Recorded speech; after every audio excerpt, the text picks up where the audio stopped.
here we go. Except for we need audio, you know? Yeah. Maci, do your job. You have one job. You have one job. Is that a meme?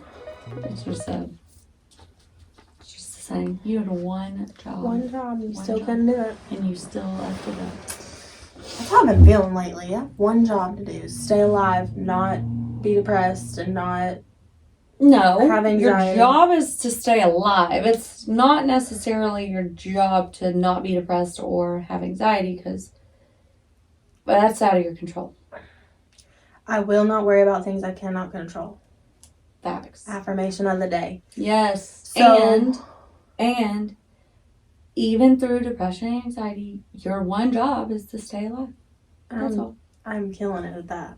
You are, but you're also killing it at sleep, talking on the phone. And almost fainting. That. I swear Mercury's in retrograde or something because... Dude, did the eclipse make you, like, sick as hell? Yes, a lot of people... Death. Especially, I heard, if you were on your period while that happened. I was. Was it awful? It was like... All hell broke loose? Yes. Yeah. No, I felt like my... I guess it's kind of like vertigo. Like, your whole equilibrium is messed up. Mm-hmm. So, sounds are weird. Lights are weird. Just this love feeling. Like, eyes are weird. Mm-hmm. Ugh. Well, it made me feel not good at all. And then I had a terrible, terrible headache. Like... It's like your brain doesn't know what it's doing, so it just hurts. Yeah, like it's just going to explode. Mm-hmm. A lot of people did not feel good. There's something in the air. And It's the universe. it's the universe. But, yeah, we took off last week because I was having a minty bee, a mental breakdown. I bet. A good old minty Hey, I'm just glad it's finally you and not me. Oh my gosh. I just cried for a good 2 weeks. You needed it. I guess so. And I gotta give myself a little more grace. Like, You do. I'm You're alive. human and you're a badass Yeah. human, so. So, last week was a break, but this week, Back at it. back at it, and this is such a crazy one. Like, It's so good though, but it's so crazy. wild. Yeah. Yeah. I'm excited. I'm excited too. Why do we get excited over murder? It's just... It's fascinating. We're freaks, I guess. Yeah, I mean that. Yeah. Freaks among freaks, though, because all of our listeners love it too.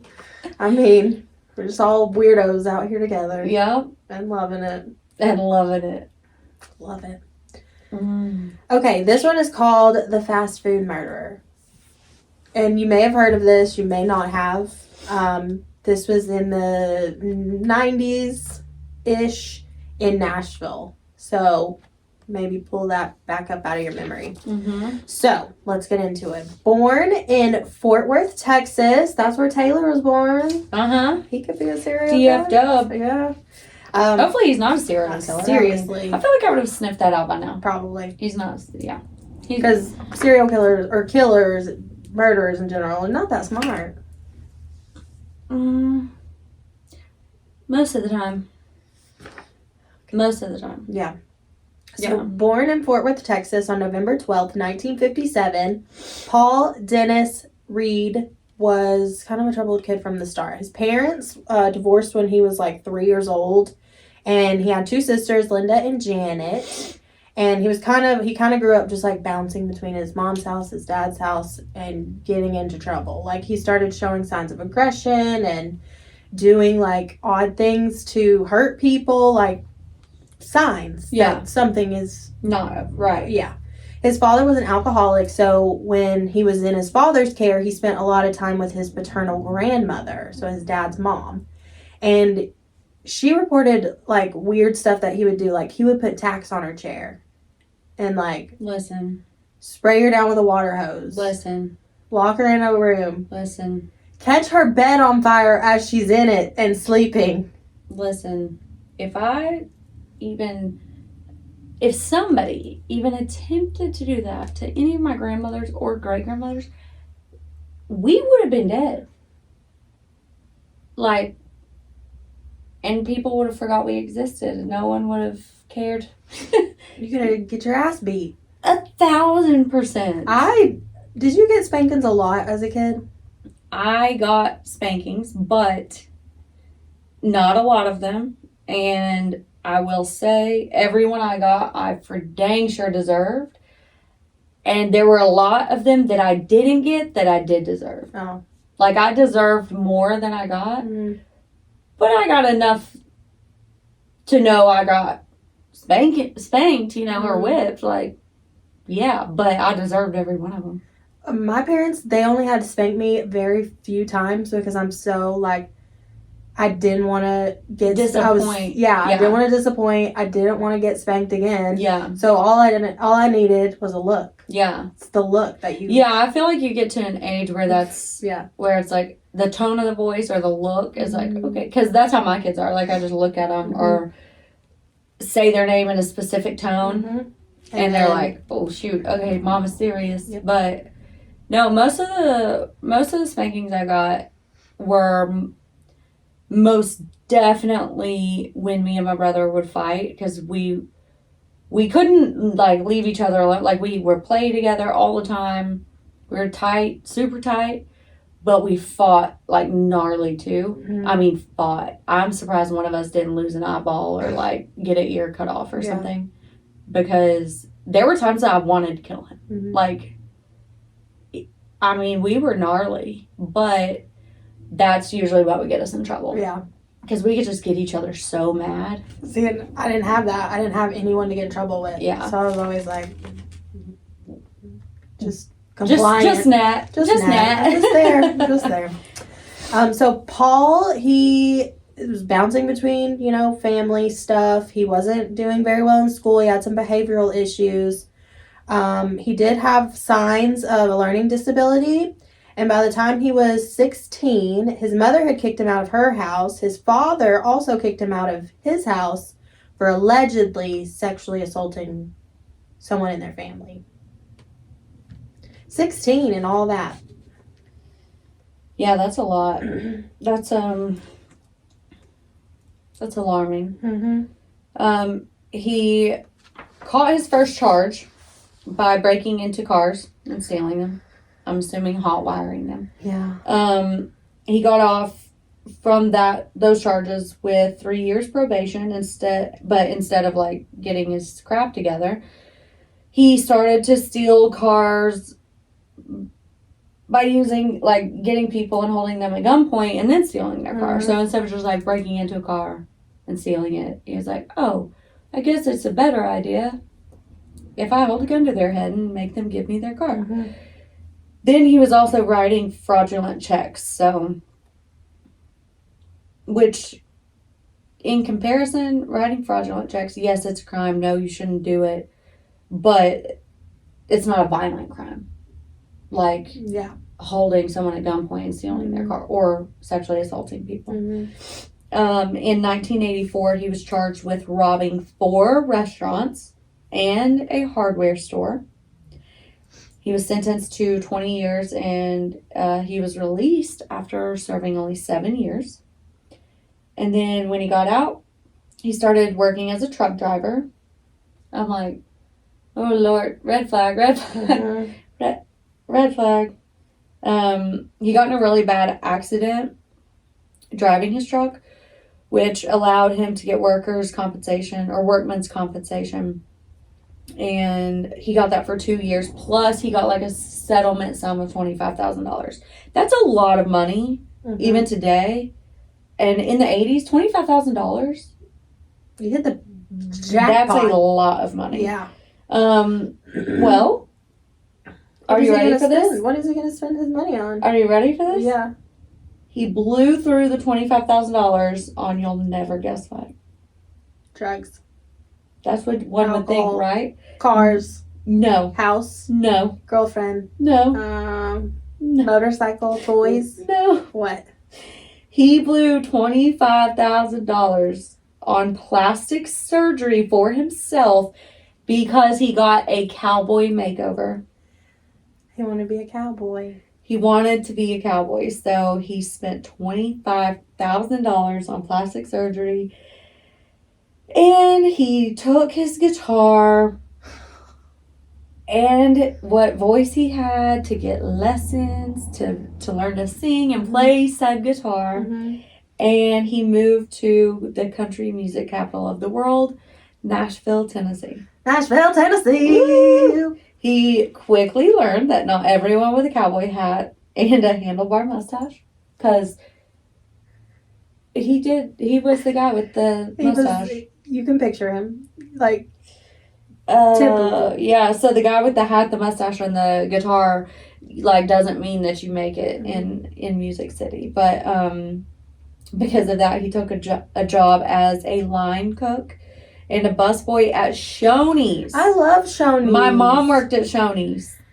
Where did Shoney's go? I feel like they're nowhere. I think there's still one in Athens. I miss Shoney's. The Bear. Shoney The Bear. biscuits and gravy were fire. The breakfast bar. The dinner bar. Everything was... The Yeah. mac and cheese. Off the charts. I miss Shoney's. Mac and cheese. It's my favorite dish ever. It's like, yeah, did you only eat like 5 things? I know. You're getting better, though. I am. I'm trying new things. So, took a job at Shoney's. Man, that's messed up.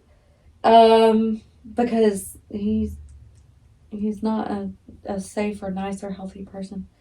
So, what if he worked with my mom? I need to ask her. Did she work in Nashville? No, she probably... I should ask her. She either worked at the one off Hicks and Pike, or maybe the one in Athens or Sweetwater or something. Yeah. Shoney's, man.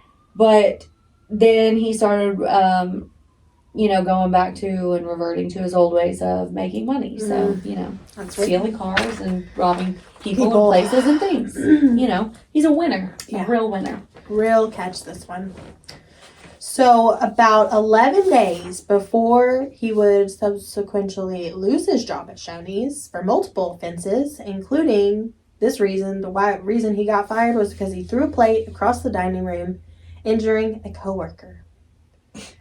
So 11 days before he got fired, he's like probably up, ready to go, feeling the pressure. He stops at a Captain D's. It's a Sunday morning, February 16th, 1997 at 7 a.m. He parked in the Captain D's parking lot on Lebanon Road and waited for the workers to open the business. 16-year-old Sarah Jackson, who lived less than a half mile from the restaurant, she was just walking to work. She'd only worked there for 9 months. And the store's manager, 25-year-old Stephen Hampton, were walking to open the Captain D's. Sarah was a sweet girl, excited to have her first part-time job, and had only worked there for about 9 months. Stephen was a father of 3, and he kind of worked his way up. He'd worked there for 10 years as bus boy. Everything. Yeah, he's done it all. And he, the real restaurant dream. Yep, exactly. Paul forced Stephen to open the safe, stealing nearly $2,000, and then forced the two of them in the freezer and shot them execution style. He then went into the manager's office and stole the surveillance tapes, the literal tapes. And an eyewitness had spotted Stephen talking to this man just before they had gone into the store. Everyone knew Stephen worked at Captain D's. Yeah. Everyone knew him. He recognized him. And so they were able to have a sketch. And so their bodies were found by a coworker who was coming for his shift, lunch shift, and couldn't find anybody.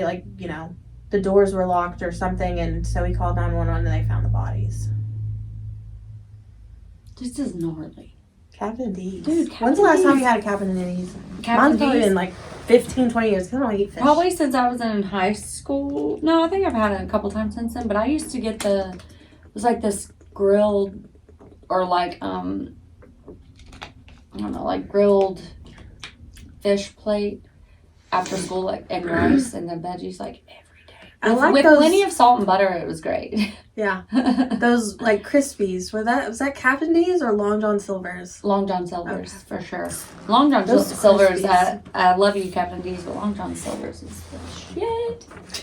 I don't eat either of them. I have not eaten. I couldn't tell you really the last time I ate fast food. No. That's good. You shouldn't eat fast food. I can't. My blood sugar, dude, I will have to sleep the rest of the day if I eat that junk. Mm-hmm. But doesn't mean it's not good. Oh, so It's good. good. Going in, just staying Sometimes when like the kids want McDonald's, I'm like, okay, yeah, and I'll get a fry. Oh my god, my mouth's watering thinking about McDonald's fries. Mm-hmm. So good. So good. Also, you say Lebanon? Mm-hmm. Lebanon. Lebanon? Mm-hmm. Lebanon's like the country.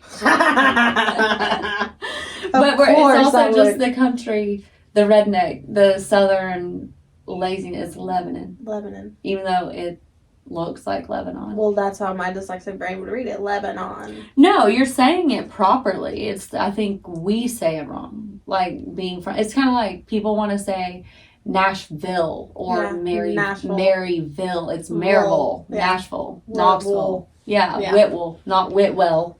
You know, it's like I'm just over pronunciating, saying it the proper way. If I did not have like really close friends and spent a lot of time in Lebanon, I would also call it Lebanon too. It's like people also try to pronounce Ultawa.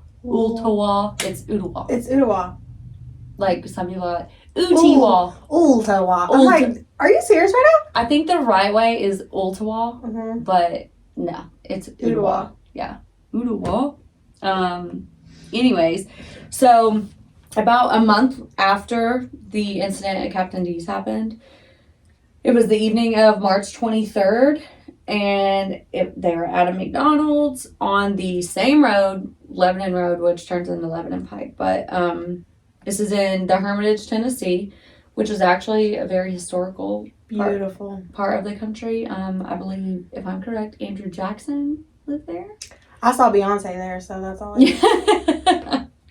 Wait, in the Hermitage? No, we stayed in Hermitage. Oh, Stayed okay. with my friend's parents in Hermitage, and we went and saw the concert at the stadium. Bridgestone? When? Because I think I've Last July. Oh, okay. I went to Beyonce more than a few years ago.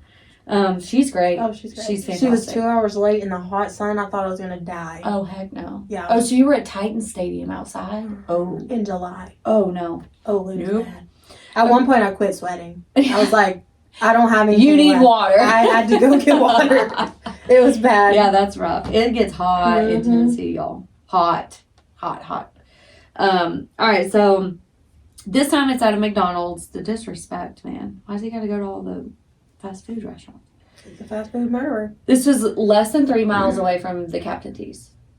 And like a month later. The nerve. Hello? So he waited until closing time. But he was desperate for money because he'd been fired from Shoney's. And at gunpoint, he forced Andrea Brown, who was 17, and Ronald Santiago, who's 27, Robert Sewell, and Jose Antonio Ramirez Gonzalez. Mm-hmm. That's a long name. Yep. He forced them back into the store. He shot Andrea, Ronald, and Robert, and killed them all. When Paul turned the gun on Jose, the gun jammed. So Paul then proceeded to take his knife and use it to stab Jose 17 times. Jose played dead. While Paul robs the store, he stole $3,000 in cash, and then obviously again took the surveillance tapes.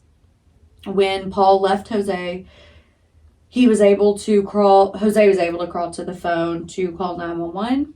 He did survive, and he was able to give an even better composite sketch to the artist, and that sketch, or like his recollection and what he told him, was actually like very similar to the one that had happened at the original sketch from Captain D's. Mm-hmm. So that seemed to work, and Jose actually testified at the trial for Mr. Fast Food Killer. Mm-hmm. Person that puts tax on his grandmother's stool. Psychopath. I feel like you can tell early on, and you can fix it early on. You can't fix it later, though. Yeah, sometimes you can't ever fix it, Yeah. but you definitely have a better chance early. Okay. Oh my gosh. Then about 5 months later, on the evening of August 23rd, 1997, Paul waited outside of a Baskin Robbins. Okay, that was my first job. I know. You love Baskin Robbins. I did not love that job. Well, I loved the job. I did not like the person I worked for. Yeah.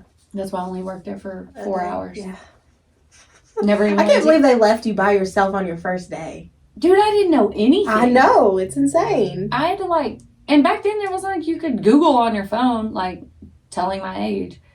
There was no like internet like that. Like it was still dial up and stuff. Mm-hmm. I didn't know my ass from my elbow. Mm-hmm. Like, no. I never even went back for my paycheck. Yeah. That whole pregnancy was rough because I didn't want to go there and get the chocolate milkshakes I so desperately craved. Yeah, I bet. So good. So he's waiting at this Baskin Robbins on Wilma Rudolph Boulevard in Clarksville, Tennessee.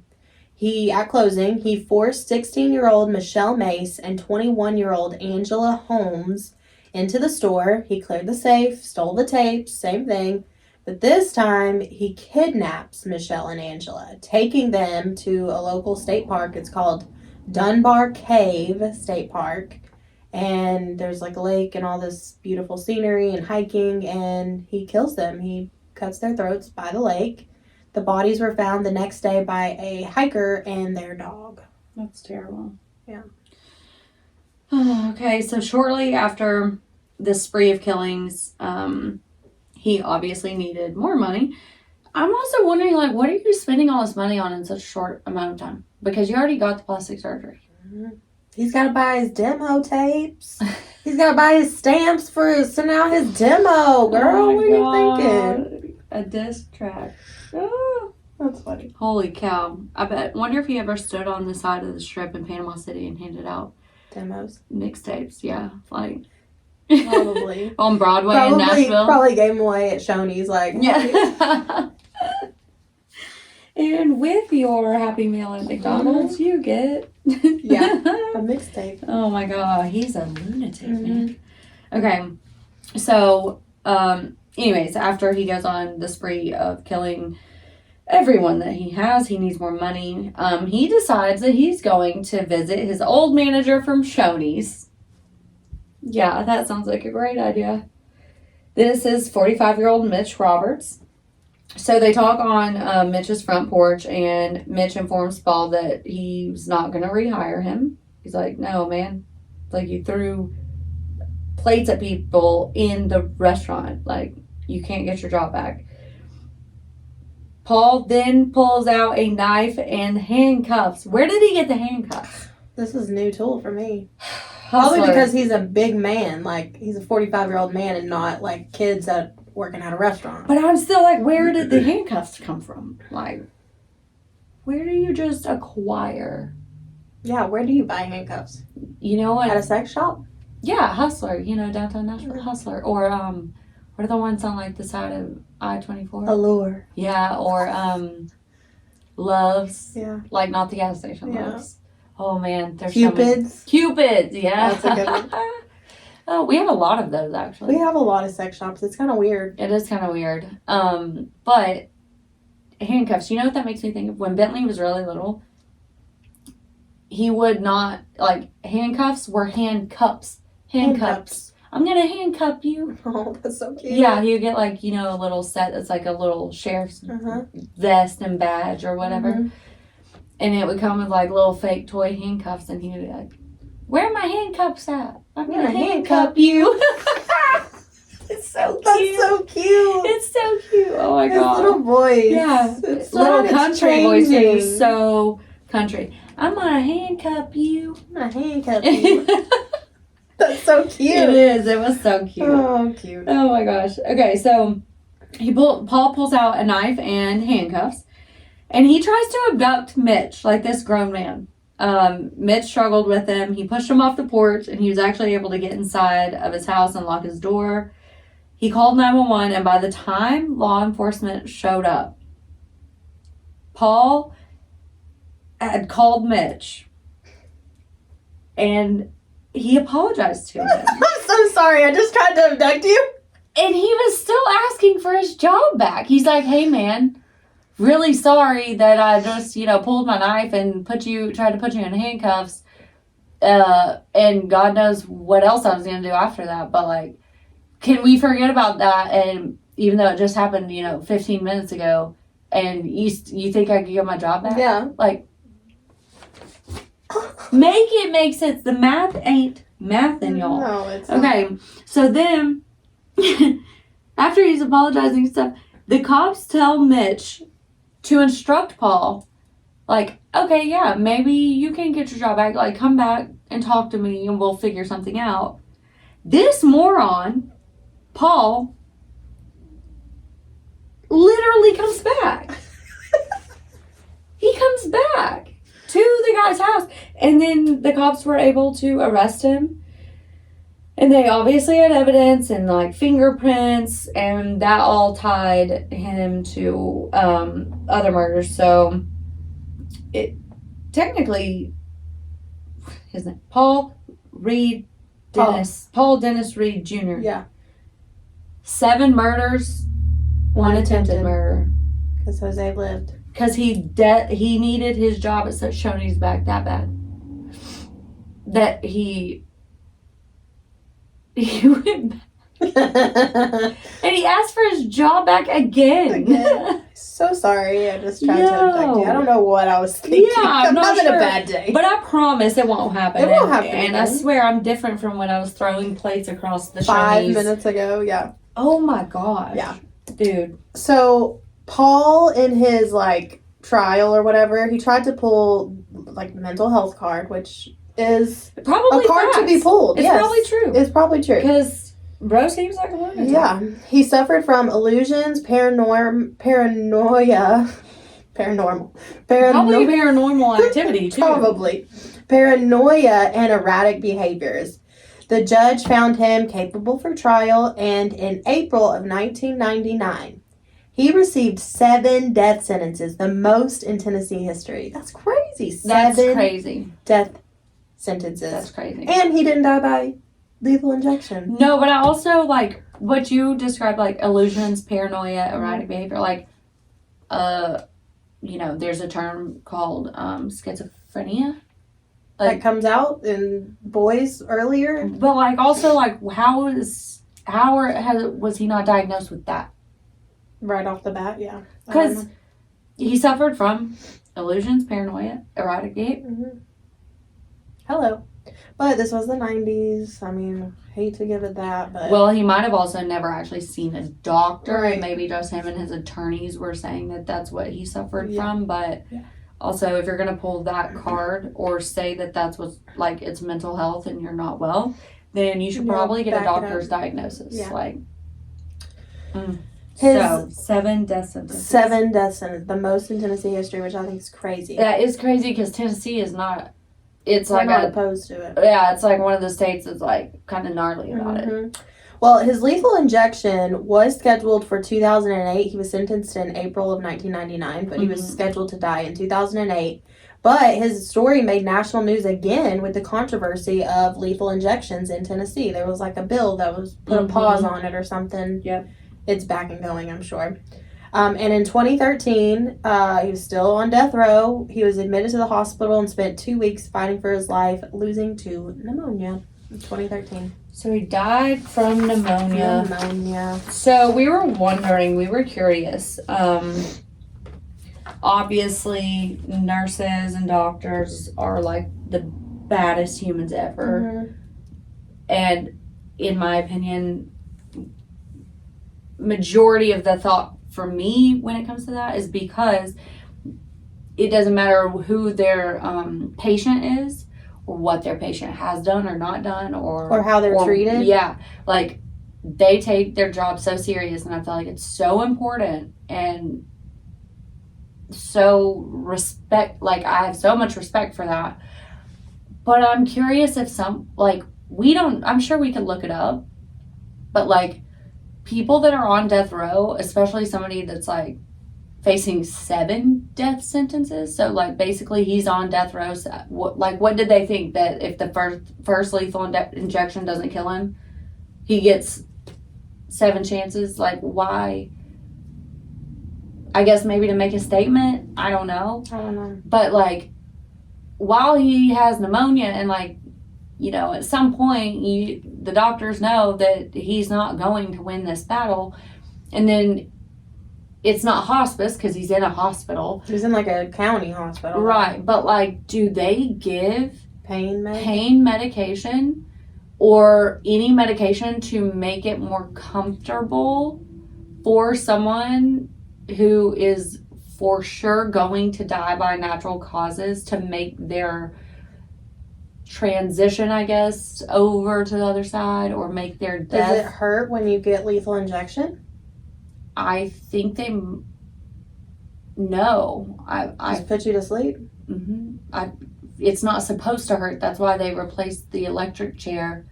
That was my lethal injection nightmare. I was like, I cannot do anything bad because I do not want to sit in the electric chair.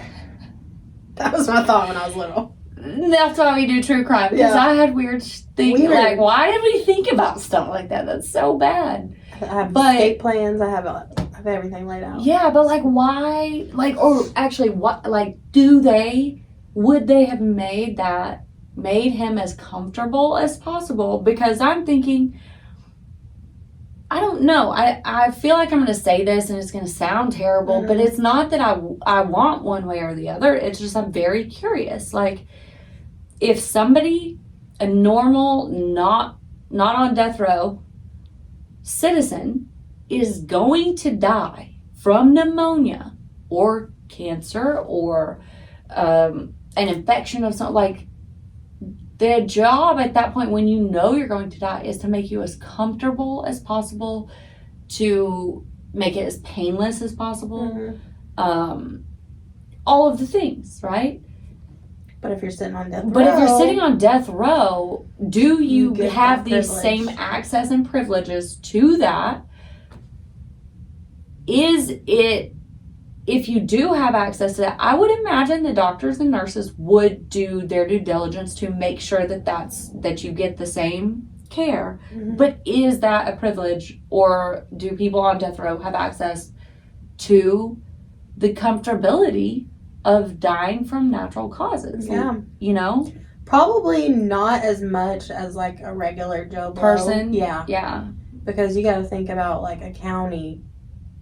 Yeah, and what they have, access like to. resources and stuff. Their resources are low. Do you think someone on death row should be provided with a medication to have a comfortable and now we're not saying that somebody's going in there and stabbing them to death, or that they're going in there and like they're not getting oxygen when they need it, or water and fluid. They're not being restricted of anything that they need, obviously. But do you think that if someone's on death row, that they,